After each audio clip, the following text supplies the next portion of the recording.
బైబిల్లో నుంచి యోవేలు గ్రంథము 3వ అధ్యాయము 17వ వచనము నుంచి చివరి వరకు మార్చి చదువుకుందాం. యోవేలు గ్రంథము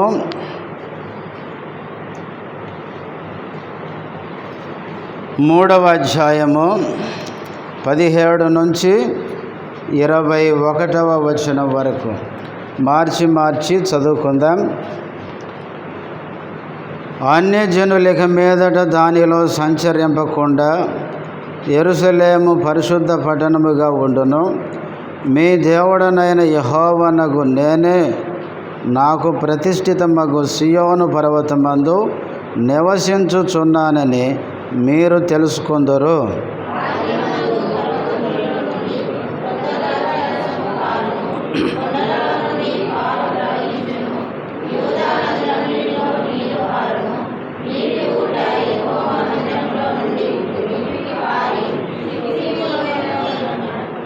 ఐగుప్తీయులను ఏదోమీయులను యూదా వారి మీద బలాత్కారము చేసి తమ దేశములలో నిర్దోషులకు వారికి ప్రాణహాని కలుగజేసిరి గనుక ఐగుప్తు దేశము పాడగును, ఏదోము దేశము నిర్జనమైన ఎడారిగా ఉండును.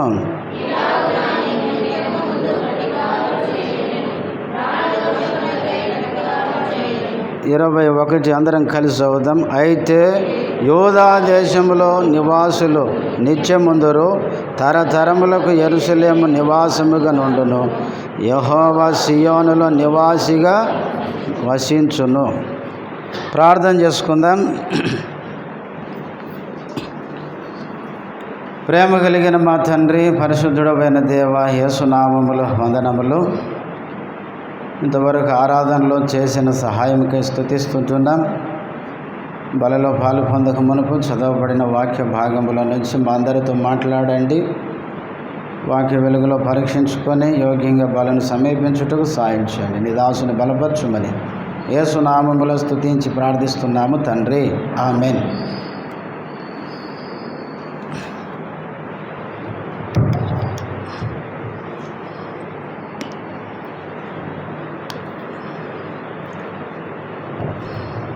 మనము యోవేలు గ్రంథం ధ్యానిస్తూ వస్తున్నాం. ఈ వారముతో యోవేలు గ్రంథం ముగించబడుతుంది. ప్రభుచితమైతే వచ్చే వారము నుంచి వేరే గ్రంథములోకి వెళ్దాం. మనం ఇప్పటికే 3వ అధ్యాయముల గురించి అనేక సంగతులు మనం చెప్పుకుంటూ వచ్చాం. ఈ 3వ అధ్యాయం 3 భాగాలని చెప్పుకున్నాం.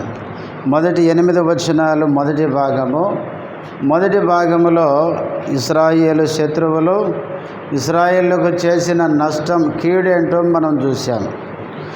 ఇక 9వ వచనం నుంచి 16వ వచనం వరకు ఇశ్రాయేలు కీడు చేసిన అన్యజనులను దేవుడు ఏ విధంగా యెహోషాపాతు లోయలోనికి రప్పించి దేవుడు వారికి తీర్పు తీర్చి ఏ విధంగా శిక్షించబోతాడో మనము ఈ విషయాలను మనం జ్ఞాపకం చేసుకుంటూ వచ్చాం.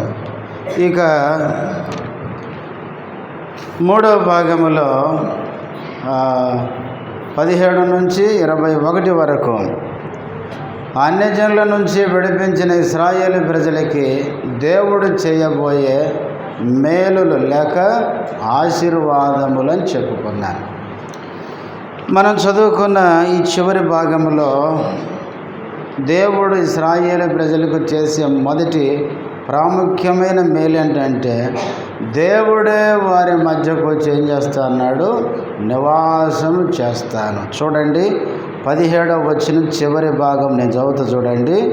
నాకు ప్రతిష్ఠితమగు సియోను పర్వతమందు నివసించుచున్నానని మీరు తెలుసుకొందురు. అన్య జనాంగమునకు తీర్పు తీర్చి అన్య జనాంగము నుంచి ఇశ్రాయేలు ప్రజల్ని విడిపించిన తర్వాత ఇశ్రాయేలు ప్రజల మధ్య ఎవరు నివాసం చేస్తారు?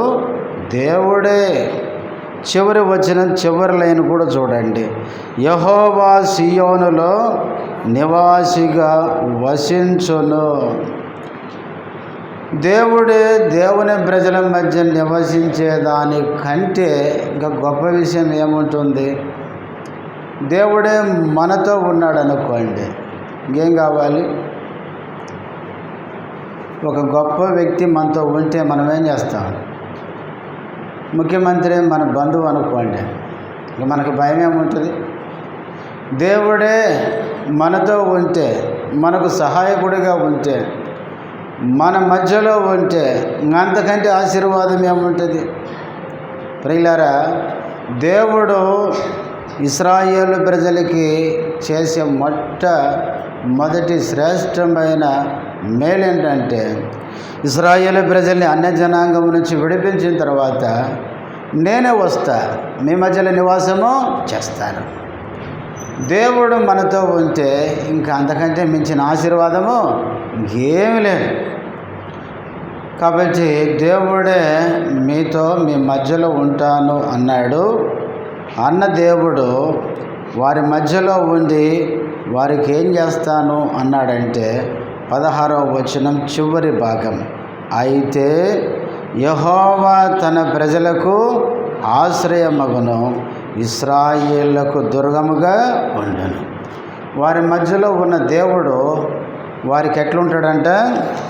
ఆశ్రయముగా, దుర్గముగా ఉంటాడంట. అంటే అర్థం ఏంటి? దేవుడే వారి మధ్యలో ఉండి శత్రువు రాకుండా దేవుడే వారిని ఏం చేస్తాడు? కాపాడుతాను అని దేవుడు చెప్తున్నాడు. ఆశ్రయము, దుర్గము అనేది కాపుదల, భద్రతను చూపిస్తుంది. బైబిల్లో మనకు తెలుసు, ఇశ్రాయేలును కాపాడువాడు కొనుకడు, నిద్రపోడు. 121వ కీర్తన 4వ వచనంలో చదువుతాను. దేవుడే ఇశ్రాయేలు ప్రజలకి కాపుదలగా, భద్రతగా ఉంటాను అని చెప్పాడు. యెషయా గ్రంథం 27వ అధ్యాయం 3వ వచనం, యెహోవా అను నేను దానిని కాపు చేయుచున్నాను, ప్రతి నిమిషమున నేను దానికి నీరు కట్టుచున్నాను, ఎవడనో దాని మీదికి రాకుండానట్లు దివారాత్రము దానిని కాపాడుచున్నాను. దానికి అన్నాడు. దానిని అంటే పైన 2వ వచనములో, ఆ దినమున మనోహరముకు ఒక ద్రాక్ష వనముండును అన్నాడు. ఎవరు ద్రాక్ష వనము? ఇశ్రాయేలు జనాంగం. ఆ జనాంగాన్ని గురించి 3వ వచనంలో మాట్లాడుతూ, ఆ ప్రజలకు నేను కాపు చేయుచున్నాను, ఎవడు కూడా దాని మీదకి రాకుండా దివారాత్రులు ఏం చేస్తున్నాను? కాపాడుచున్నాను. దేవుని ప్రజల మధ్యలో దేవుడు ఉండి దేవుని ప్రజలను ఏం చేస్తాడంటే కాపాడుతాను అన్నాడు. అలాగే పాత నిబంధనలో ఇశ్రాయేలు ప్రజలతో ఉండి ఇశ్రాయేలు ప్రజల్ని కాపాడుతున్న దేవుడు క్రొత్త నిబంధనలో మనను కూడా మన ప్రభు ఏం చేస్తున్నాడు? కాపాడుతాను. ప్రభు మనల్ని రక్షించుకొని ఎక్కడ పెట్టుకున్నాడంట? ఆయన అరచేతిలో పెట్టుకున్నాడంట. అందుకే నా చేతిలో నుంచి ఎవడనో మిమ్మను అపహరింపడు, అంటే ఎవరు తీసేసుకోలేరు. ఎందుకంటే నాకు మిమ్మల్ని నా తండ్రి అప్పగించాడు. నా తండ్రి అందరికంటే గొప్పవాడు. కాబట్టి నా చేతిలో నుంచి ఎవరు మిమ్మను అపహరింపడు. అందుకే నా గొర్రెలకు నేను జీవం ఇచ్చాను, అవి ఎన్నటికీ నశించవు అన్నాడు. క్రొత్త నిబంధనలో మన ప్రభు మన కాపరి, మనం ఆయన గొర్రెలము. మనకు ఆయన కాపు చేస్తాడు, మనను పోషిస్తాడు, మనకు కాపుదలగా ఉండి మనను కాపాడుతాడు. పాత నిబంధనలో ఇశ్రాయేలు ప్రజల్ని కాపాడినట్లే క్రొత్త నిబంధనలో ఆయన ప్రజలమైన మనలను ఆయన కాపాడుతూ వస్తాడు.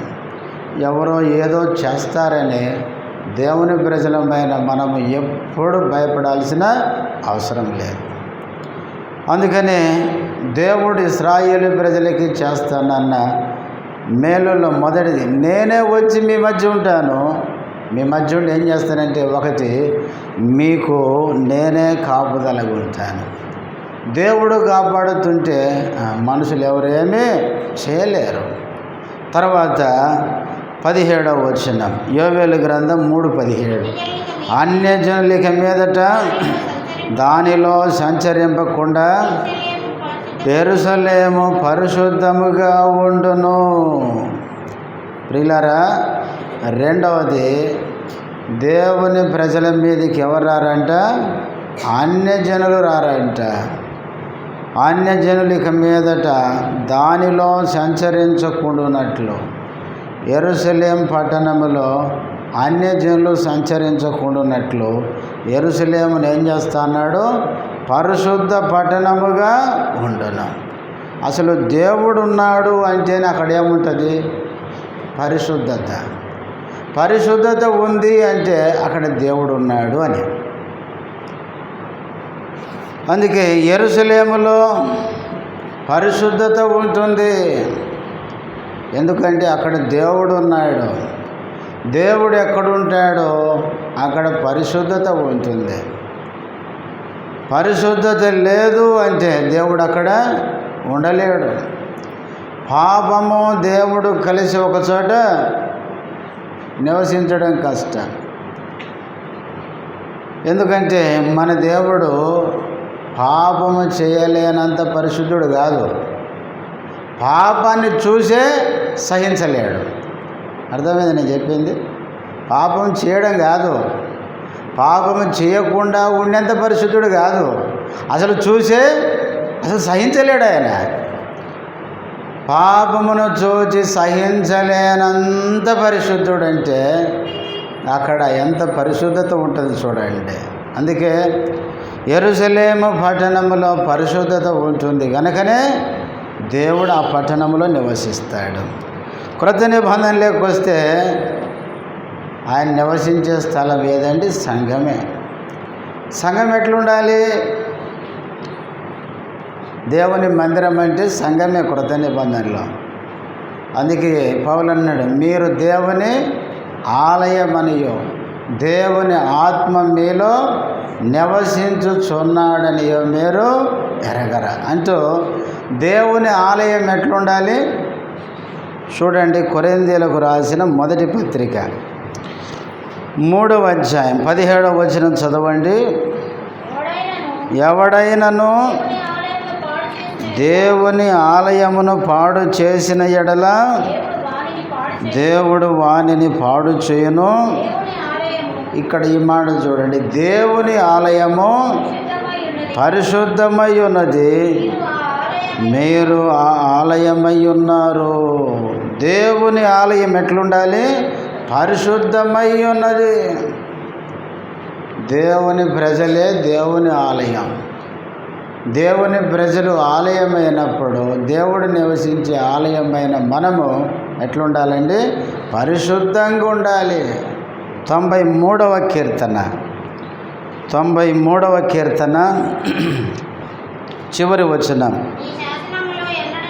నీ శాసనములు ఎన్నడూను తప్పిపోవు యెహోవా, ఎన్నటికి పరిశుద్ధతయే నీ మందిరమునకు అనుకూలము. పరిశుద్ధతయే దేవుని మందిరానికి అనుకూలం. దేవుని మందిరము అంటేనే అక్కడ పరిశుద్ధత ఉండాలి. ఎక్కడ అపవిత్రత ఉంటుందో అక్కడ దేవుడు ఉండలేడు. ఒకసారి ఒక దైవజనుడు చెప్తుంటే విన్నాను. ఒక నల్ల జాతీయుడు యేసు ప్రభువుని నమ్మాడంట. వేరే దేశంలో నల్ల జాతీయుడు యేసు ప్రభువుని నమ్మినాడు.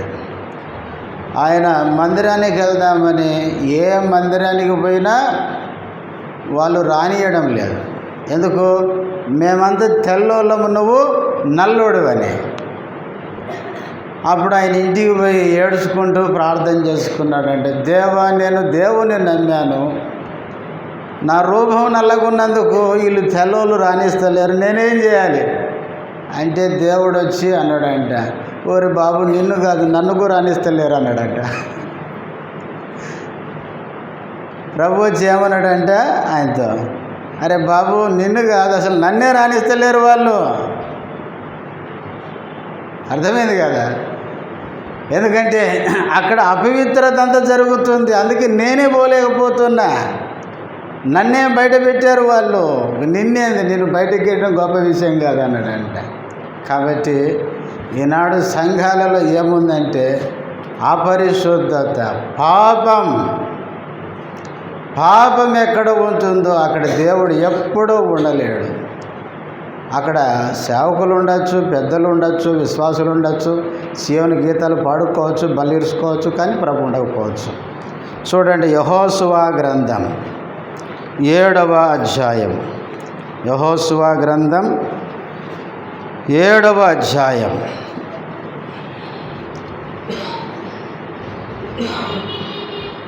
12వ వచనం. కాబట్టి ఇశ్రాయేలీయులు శాపగ్రస్తులై తమ శత్రువుల ఎదుట నిలవలేక తమ శత్రువుల ఎదుట వెనుకకు తిరిగిరి. శాపగ్రస్తులైన వారు మీ మధ్య నుండకుండా మీరు వారిని నిర్మూలము చేసితేనే తప్ప. దేవుడు ఏమన్నాడంటే, నేను మీకు తోడుగా ఉండాలంటే, యెహోషువ నేను మీతో ఉండాలంటే మీ మధ్య ఏముంది? శాపగ్రస్తమైంది ఉంది. శాపగ్రస్తమైన పాపం మీ మధ్యలో ఉంది కాబట్టి నేను మీతో ఉండలేను. పాపం ఎక్కడుంటుందో దేవుడు అక్కడ ఉండలేడు ప్రియులారా. ఎందుకంటే ఆయన అసలు పాపాన్ని చూచే సహించలేని కనులు కలిగిన వాడు. అందుకే పరిశుద్ధతలో ఆయన ఎవరంట? మహానీయుడంట. అంత పరిశుద్ధత కలిగిన దేవుడు. మనం దేవుని నమ్మామని చెప్పి మనము అపవిత్రమైన కార్యాలు చేసుకుంటూ కూర్చుంటే ప్రభు మన మధ్యలో ఎట్లుంటాడు గుర్తించండి. అందుకే దేవుడు ఇశ్రాయేలు ప్రజలతో ఏం చెప్పాడంటే, నేను మీ మధ్యలో ఉంటాను, మొదటిగా మిమ్మల్ని కాపాడుతా, మీకు ఆశ్రయము దుర్గము కాపుదల నేనే, మీరేం భయపడాల్సిన పని లేదు, నేనుంటే ఎవరు రాలేరు. అది మొదటిది. రెండవది, మీ యెరూషలేమును నేను పరిశుద్ధం చేస్తా, ఎందుకంటే నేను ఇక్కడ ఉన్నాను కాబట్టి ఇక్కడ పరిశుద్ధత ఉంది అన్నాడు. దేవుడు ఉండే స్థలములో పరిశుద్ధత ఉండాలి. పరిశుద్ధత మన మధ్యలో ఉంటే ప్రభు మన మధ్యలో ఉంటాడు. ప్రభు మన మధ్యలో ఉంటే ప్రభు మనల్ని కాపాడుతాడు. మనకు ఆయన అన్ని విధాలుగా సాయం చేస్తాడు. తర్వాత 18వ వచనం. ఆ దినమందు పర్వతములలో నుండి క్రొత్త ద్రాక్షారసం పారును, కొండలలో నుండి పాలు ప్రవహించును, యూదా నదులన్నిటిలో నీళ్లు పారును, నీటి ఊట యెహోవా మందిరములో నుండి ఉబికి పారి షిత్తీము లోయను తడుపును. యెరూషలేములో దేవుడు ఉంటే యెరూషలేములో ఏం పారుతుంది? ద్రాక్షరసం, క్రొత్త ద్రాక్షరసం పారును. దేవుడు ఉంటే దేవుని పిల్లలకి సమృద్ధి, ఏ కొరత ఉండదు. ఇప్పుడు చూడండి, కానా విందులో అందరూ ఉండి యేసుప్రభు లేకపోతే ఏమైంది చెప్పండి? అంత కొరతే ఉండేది ఆడ. కానీ అక్కడ యేసుప్రభు ఉన్నాడు కాబట్టి అక్కడ ఉన్న కొరత ఏమైంది? తీర్చబడింది. ఎంత తాగితే అంత సమృద్ధి ఉంది అక్కడ. దేవుడు ఎక్కడుంటాడో అక్కడ సమృద్ధి ఉంటుంది. మీరు యోవేలు గ్రంథం 1వ అధ్యాయంలో మనం చూసాం. చూడండి, 1వ అధ్యాయం 5వ వచనం నేను చదువుతాను చూడండి. కింద చివరిలో క్రొత్త ద్రాక్షారసము మీ నోటికి రాకుండా ఏమైపోయింది? నాశనమాయను. 1వ అధ్యాయంలో 4 పురుగులు వచ్చి పంటను నాశనం చేసినందుకు వాళ్ళకి ఏమి లేదంట, క్రొత్త ద్రాక్షారసం తాగుదామనుకుంటే అది నాశనమైంది, నోటికి రాకుండా పోయింది. ఇప్పుడు 10వ వచనం చివరిలో, క్రొత్త ద్రాక్షారసము లేకపోయాను, తైల వృక్షములు వాడిపోయాను. క్రొత్త ద్రాక్షారసం వాళ్ళకు లేకుండా పోయింది. కానీ దేవుని ప్రజల మధ్య వచ్చి ఉన్నప్పుడు పారడమే ద్రాక్షారసం. ఎంత తాగుతారా బాబు తాగండి అని దేవుడు పారేటట్లు చేస్తాడంట. ఇంకేం పారుతుంది? తర్వాత కొండలలో నుండి ఏం పారుతాయంట? పాలు ప్రవహించును. పాలు ఇచ్చేది కొండలు అండి. కొండలు పాలు ఇచ్చినట్టు చూసారు ఎప్పుడన్నా? పాలిచ్చేది ఏంటంటే జంతువులు కదా. గొర్రెలు ఇస్తాయి, బర్రెలు ఇస్తాయి, ఆవులు ఇస్తాయి. అంటే పాలు కొండలలో నుంచి ప్రవహించునంటే అర్థం ఏంటంటే కొండలలో సమృద్ధిగా పశువులకు ఆహారం దొరుకుతుంది. అవి మంచిగా తిని ఎట్లిస్తాయి? మీరు తాగినా మిగిలిపోయేటట్లు పాలు అవి సమృద్ధిగా ఇస్తాయి. మనము మొదటి అధ్యాయంలో చూస్తాం, పశువులకు ఏమి లేదు, ఆహారం లేదు. చూడండి, యోవేలు మొదటి అధ్యాయం 18వ వచనం, మేత లేక పశువులు బహుగా మూలుగుచున్నవి, ఎడ్లు మందలుగా కూడి ఆకలికి అల్లాడుచున్నవి, గొర్రె మందలు చెడిపోవుచున్నవి. పశువులకి 4 పురుగులు వచ్చి పంటంతా తినేసేసరికి దేశంలో పశువులకు ఆహారం లేదు. పశువులకు ఆహారం లేకపోతే తాగేదానికి పాలు లేవు.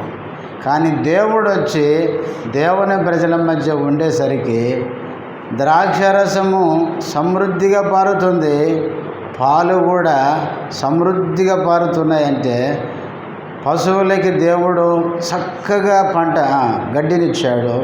అవి మంచిగా తిని సమృద్ధిగా వాళ్ళకేమిస్తాయంటే పాలు. తర్వాత ఇంకేమన్నాడు? యోదా నదులన్నిటిలో నీళ్ళు పారును. మొదటి అధ్యాయంలో చూస్తే ఏం లేవు. చూడండి, 20వ వచనం, మొదటి అధ్యాయం, నదులు ఎండిపోవటయో, అగ్ని చేత మేత స్థలములు కాలిపోవటయో చూచి పశువులను నీకు మొరపెట్టుచున్నవి. నదులే ఎండిపోయినాయి అంట మొదటి అధ్యాయంలో. కానీ చివరి అధ్యాయానికి వచ్చేసరికి దేవుని ప్రజల మధ్య ఉండడాన్ని బట్టి క్రొత్త ద్రాక్షరసం పారుతుంది, పాలు ప్రవహిస్తున్నాయి, నీళ్ళు పారుతూ ఉన్నాయి, అన్నీ సమృద్ధి. దేవుడు మనకుంటే అన్నీ సమృద్ధి. దేవుడు లేకపోతే 73వ కీర్తన మీరు చెప్పండి, ఎవరి కీర్తన అది? ఆసాపు కీర్తన. ఆయన తన చుట్టూ ఉన్న భక్తిహీనులందరినీ చూసినాడు. చూసేసరికి ఈయనకి నిరుత్సాహం వచ్చింది. భక్తిహీనులంతా ఎట్లున్నారంట?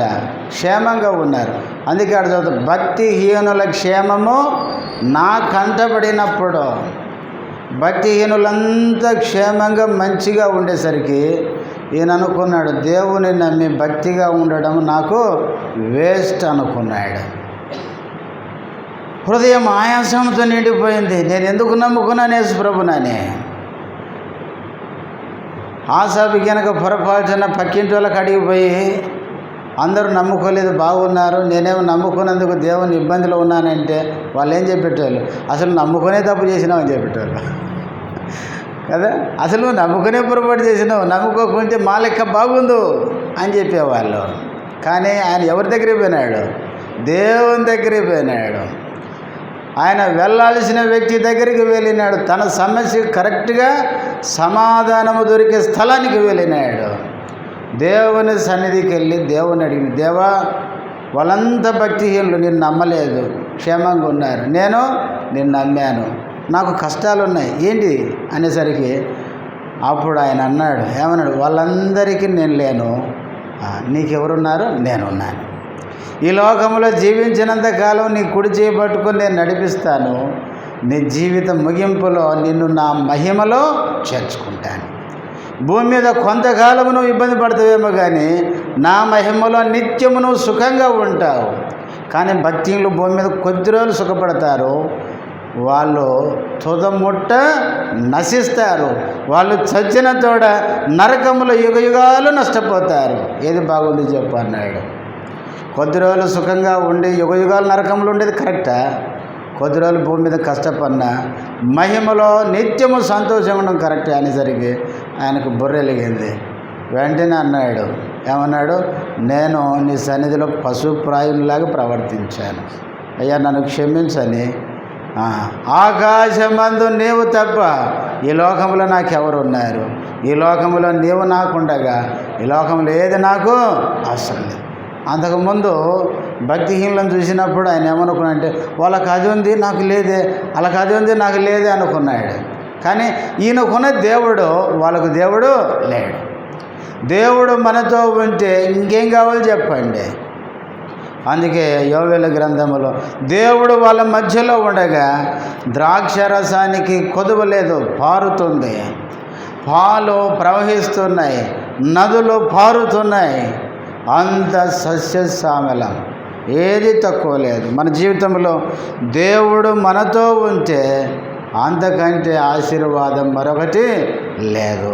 తర్వాత 19వ వచనం, ఐగుప్తీయులను ఏదోమీయులను యోధా వారి మీద బలాత్కారము చేసి తమ తమ దేశములలో నిర్దోషులకు వారికి ప్రాణహాని కలుగజేసిరి గనుక ఐగుప్తు దేశం పాడగును, ఏదోము దేశము నిర్జనమైన ఎడారిగా ఉండును.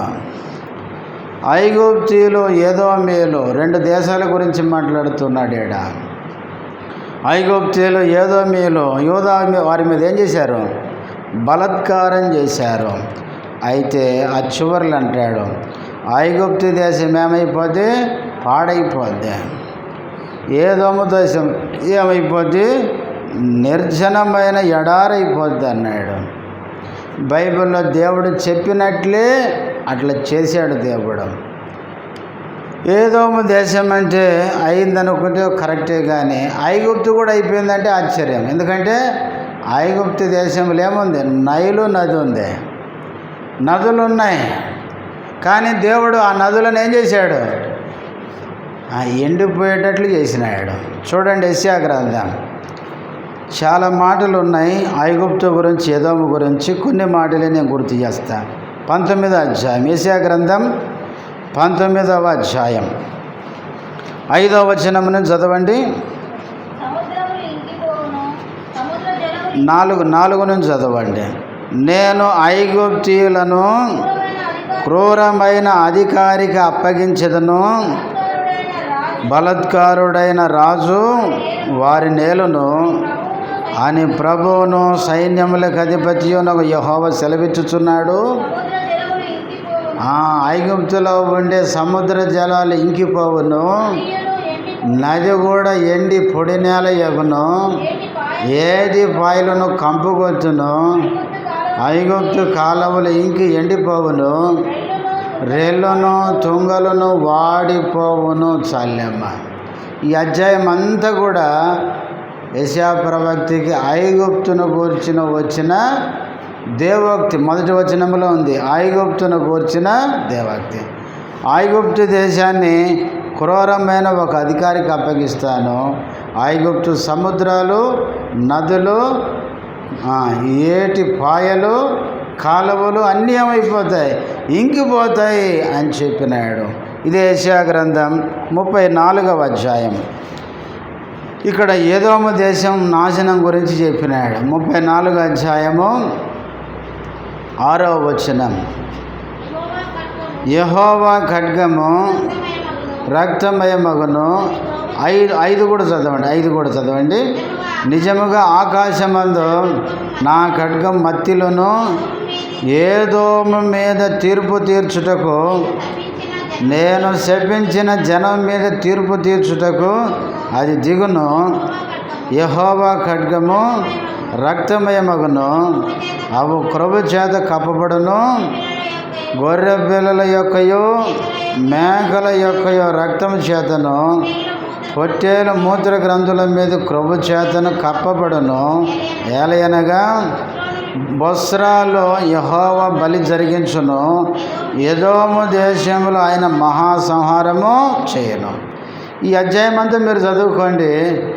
ఏదోము యొక్క నాశనాన్ని గురించి చదువుతాడు. ఏదోము దేశము నాశనమైపోతుంది అని చెప్పినాడు. ప్రియులారా, మనము చదువుకున్న భాగంలో ఏదోము మీదకి ఖడ్గము దిగుతుందంట. అక్కడ అంత నాశనం దేవుడు శిక్షించబోతున్నాడు. ఇశ్రాయేలు ప్రజల మీద బలాత్కారం చేసిన ఐగుప్తీయులు ఏదోమీయులకి దేవుడు ఆ దేశాల్ని నాశనం చేయబోతున్నాడు. ఎప్పుడు గుర్తుపెట్టుకోవాలి, దేవుని ప్రజల మీదకి ఎవరైతే వస్తారో అలాంటి దేశాలను దేవుడు నాశనం చేస్తాడు. బైబిల్ చరిత్రలో గమనిస్తే దేవుని పిల్లల్ని ఏ దేశాలు ప్రేమించాయో ఆ దేశాన్ని దేవుడు సుభిక్షంగా దీవించాడు. దేవుని పిల్లల్ని ప్రేమించే దేశాలన్నీ అభివృద్ధి చెందుతాయి. దేవుని పిల్లల్ని ఏ దేశమైతే ద్వేషిస్తుందో, ఏ దేశమైతే దేవుని పిల్లలు కీడు చేస్తుందో ఆ దేశాలన్నీ చరిత్రలో అంతా నాశనాన్ని చవి చూసినాయి. అందుకే దేవుడు ఐగుప్తీయులను ఏదోమీయులను ఆ దేశాలను మొత్తం నాశనం చేస్తాను అన్నాడు. ఎందుకంటే వాళ్ళు దేవుని పిల్లల మీద బలవంతంగా వాళ్ళకు కీడు చేస్తూ వచ్చినారు. ఇప్పుడు 21వ వచనం చదవండి.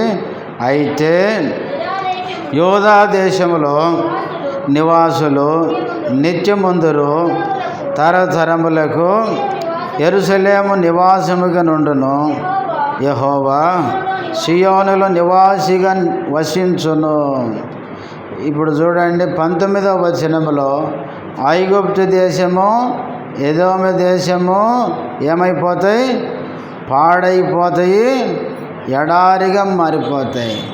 దేవుని ప్రజలు కీడు చేసిన దేశాలు నాశనం అయిపోతాయి అని చెప్పి 21లో అయితే యోధా దేశం ఎట్లా ఉంటుందో చెప్తున్నాడు. ఎప్పుడైనా గుర్తుపెట్టుకోండి, ఎప్పటికైనా దేవుని ప్రజలదే అంత్య విజయం. దేవుని ప్రజలు నిత్యం ఉంటారు. ప్రపంచమంతా దేవుని ప్రజల్ని నాశనం చేయడం చూస్తుంది. ఆయన దేశంలో దేవుని ప్రజలతో పెట్టుకున్న వాళ్ళందరూ నాశనమే అవుతారు. చివరికి దేవుడు దేవుని ప్రజల్ని నిత్యము యోధా దేశంలో ఉండేటట్లు ఆయన రక్షించుకుంటాడు. అందుకనే యోధా దేశంలో అయితే అని దేవునికి వ్యతిరేకంగా ఉన్న దేశాలు నాశనం అవుతాయి. అయితే దేవుని ప్రజలు మాత్రం యెరూషలేములో యోధా దేశంలో ఎంతకాలం ఉంటారు? తరతరాలకి నిత్యము. ఆ పదాలు గుర్తుపెట్టుకోండి. తరతరాలకి కొంతమంది ఛాలెంజ్ చేస్తున్నారు కదా, నాకు ఈయన ₹1,00,00,000 ఇస్తే భూమి మీద దేవుని ప్రజలు లేకుండా చేస్తానంటున్నారు. చేస్తారా? ఎవరైనా ఆయన పొయ్యకాలం దగ్గరకు వస్తే నా మాటలు చెప్పేది అంతే కదా. పొయ్యకాలం దగ్గరకు వస్తేనే వాడు తొందరగా పోదామనుకుంటే ఆ మాటలు మాట్లాడతాడు. పోయి దేవుని ప్రజలతో పెట్టుకుంటారు. ఎవరన్నా దేవుని ప్రజలతో పెట్టుకోవడం అంటే సామాన్యమా? చూడడానికి దేవుని ప్రజలు అమాయకుల్లా కనపడతారు. ఎవరిని ఏం అననట్లే కనపడతారు. ఏదైనా అంటే ఓర్చుకునే వారిలే కనపడతారు. కానీ వారు అనుకున్న దేవుడు ప్రపంచం వాళ్ళందరికంటే గొప్పవాడు. ప్రియులారా, ఆ దేవునితో పెట్టుకోవడమే దేవుని ప్రజలతో పెట్టుకోవడం అంటే. నేను చెప్తున్నాను కదా, బైబిల్ ఆధారం చేసుకుని చెప్తున్నాను. నాకు తెలిసినంత మటుకు చరిత్రలో ఇట్లా చెప్పిన వాళ్ళందరూ నామరూపాలు లేకుండా పోయినారు. నేను రెఫరెన్స్లు కూడా చెప్పమంటే చెప్తాను. ఇట్లాంటి వాళ్ళంతా ఎంతోమంది కాలగర్భంలో కలిసిపోయినారు. వాళ్ళతో ఏం కాదు, మనం ఎప్పుడు భయపడాల్సిన పనే లేదు.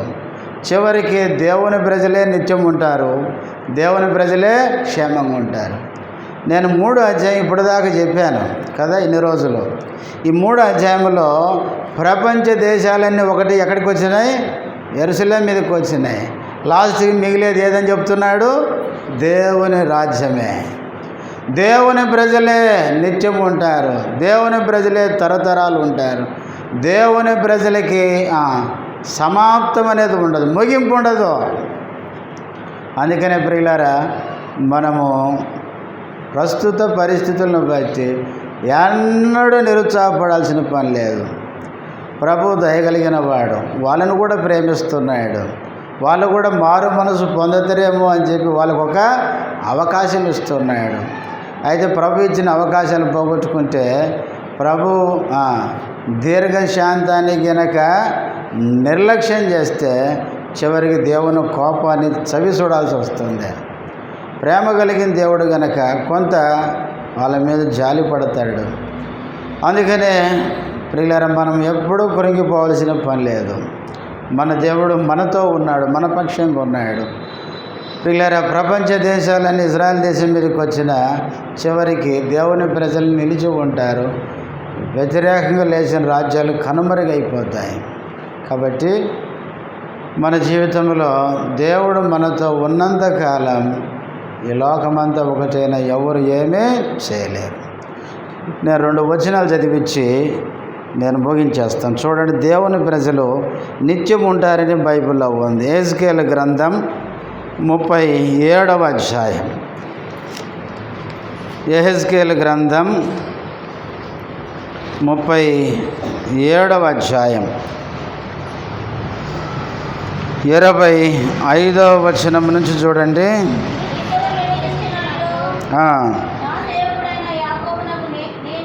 యెహెజ్కేలు గ్రంథము 37 25 నుంచి చదవండి.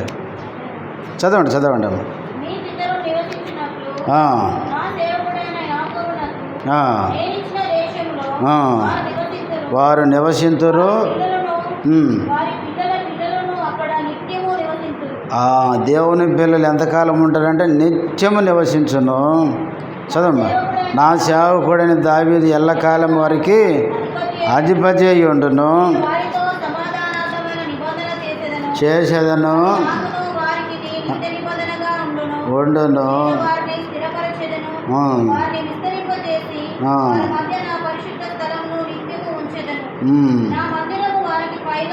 ఉండును, వందును, వందురు.